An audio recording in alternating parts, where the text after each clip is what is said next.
Stupid freaking birds.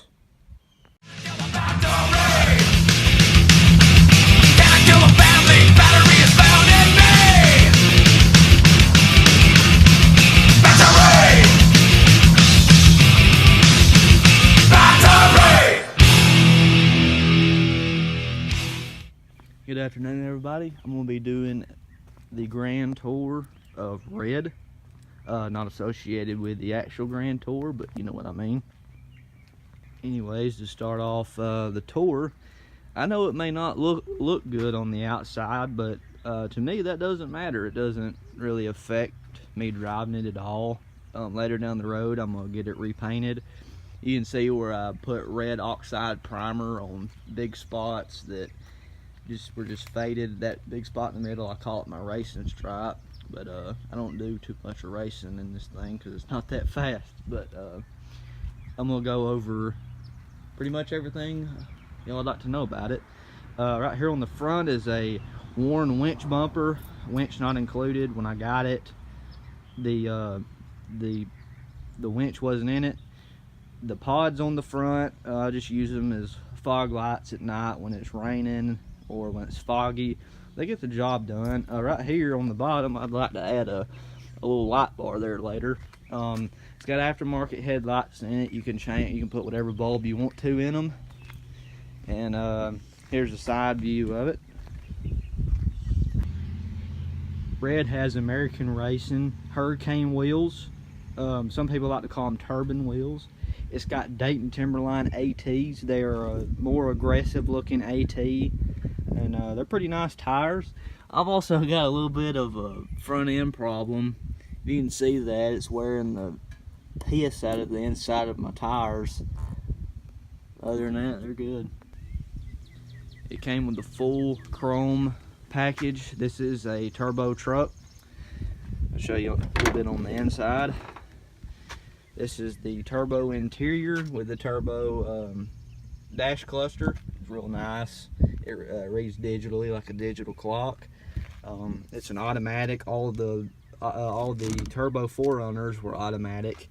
They made these trucks in 86 and 87, the turbo models. In 86 were the only ones that have unique seats that have the turbo stitched into them. Of course, on the other seat, it's got the turbo stitching as well, but it's covered up by a seat cover.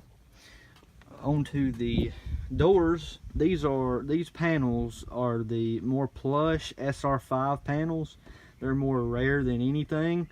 These panels are nice and all, but it has, of course, power windows and power locks. And you know, that's nice and all, but the thing with the electric windows, power windows, or however you want to call them, mine work half the time. So I've got some extra doors that have manual windows in them, plus I got the vent window right here. I'm gonna put those on later down the road because to me those are more nice, and I'm gonna have some custom panels made to look exactly like these for it. This is also a nice feature that Red has. This is an inclinometer. The SR5 and the SR5 turbos had these. You could have ordered them new when the trucks came out. The DX model does not have one. The DX model is just a plain model. There was 3 models of the 4runners in the 80s. There was the DX, the SR5, and the SR5 turbo. So that's a nice little feature. Right here is the dual console. It's got the dual air, so it's got another air feature back here. It's mostly just heat. I don't think AC works. It's just heat. This right here is not the factory armrest. This is a armrest out of an old tractor that I made and modified to where it'll fit in the top of the console. And then, of course, up here is the factory sunroof. The SR5 models came with this too.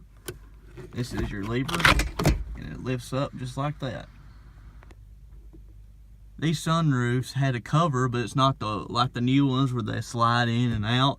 It just more or less you just put it up there, and these little clips right here hold it. But since the trucks have age on them, they tend to fall out and hit you in the back of the head going down the road. Here's a view of the back seats. I have some clutter back there, such as a baseball glove and my pretty pink Bible. It's got the back seat panels with the little cup holders in them. Those were the only cup holders ever, you know, put in these. They're really not even considered cup holders because they can't really hold cups that well either. This is a view of the back. I've got the carpet out because I've got a mysterious leak somewhere, and I've got to figure out where it's at. But overall, really and truly, the carpet being out of it does not bother me whatsoever. There's my ratchet set in case I have to work on anything, which is rare. Of course, on your fiberglass top here, you have your sliding windows. These are supposed to lock, but because of the age on the top, the seals on the inside are loose and they have popped out, and they made it to where the windows won't shut all the way and lock. Let's just say I cannot lock myself out of this thing because this is always open. Push this forward, reach in there, unlock the other one, then reach your hand in there and unlock the lock, which I just pretty much told you how to steal one of these. Here we are at the back. The first gen and second gen 4Runners had a tailgate. At the top, on the top right there, it had a windshield wiper. At one time I took it off because I'd always hit the wrong button, and the blade did not have and the wiper arm did not have a blade on it, so it kept cutting the crap out of my back glass. Now this is a nice little feature. I've still got the original key that came with it. This key works this tailgate, both of the doors, the gas cap, and that's it. My ignition switch went bad with this key, so I had to get another key made, or another ignition switch with a different key. So right here is the keyhole, and you put it in, you turn it, and it lets the back glass down. Also, of course, you know, the first gens were known for the tops coming off, and my previous video I showed how to take the top off. Anyways, we're gonna come back out here for just a minute. Out here, to get this tailgate down, there's a latch right here. You pop it up, and the handle's right here, not out here. A lot of people mistaking it to be out here, and I always want to yank on this. And I've had one where somebody broke the daggum thing off. Anyways, you pull the handle and you let the tailgate down.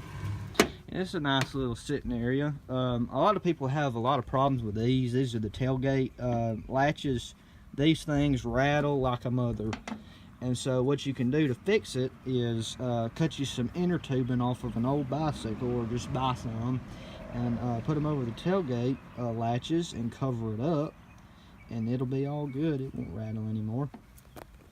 At night, this whole entire instrument panel right here lights up with beautiful LED lights, including the climate control, the radio, my gear shifter selector, and soon to be my cluster. And I replaced them with bright green LED lights from a website called superbrightleds.com. They are great, and I recommend anybody watch this to give them a try if they want to light their vehicles up on the inside. At the top, I've got, of course, an LED light, and also in the back right here there's a deck lamp you can press, and I've got one back there too. Here's just kind of some extra stuff over here. This right here is where, not on all of them, but on some of these models, there was power mirrors, and they went right here. Unfortunately, they're not on this one, so there's kind of an open cubby thing that you can't really do much with. This is the rear defrost. That junk never works. Here's the gas hatch. You pull that, and the gas cap opens. I also apologize for the dust and the dirt and stuff. That really bothers me. I take my time. I take about an hour and clean all this stuff up, and then I go to cut the vents on, and it just blows even more dirt out, and it's covered up again in about a day or two. So eventually it'll all be cleaned up.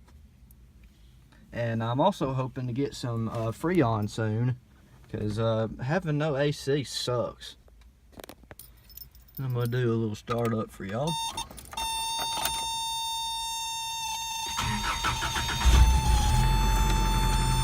Fires up on the first try. Here's a view of the engine. This is the 22 RTE. It does not have the turbo on it. the original turbos that came out with these trucks weren't throwing off the river bridge. They always tore up, but I haven't got around to putting a turbo on mine yet. I'm pretty sure y'all like my pretty lime green hose there. That's some rigging that I had to do. Yeah, overall, it's a good engine. It's got a little knock to it because it's kind of old. And if you're wondering what that is, that's a Dixie horn that I haven't set up yet. I'm getting to it. But overall, that is the overview of the engine. And that's all I've got for the tour. I hope you guys enjoyed it, and I also hope to be making more videos in the future, and I hope they turn out real well. Thanks for watching.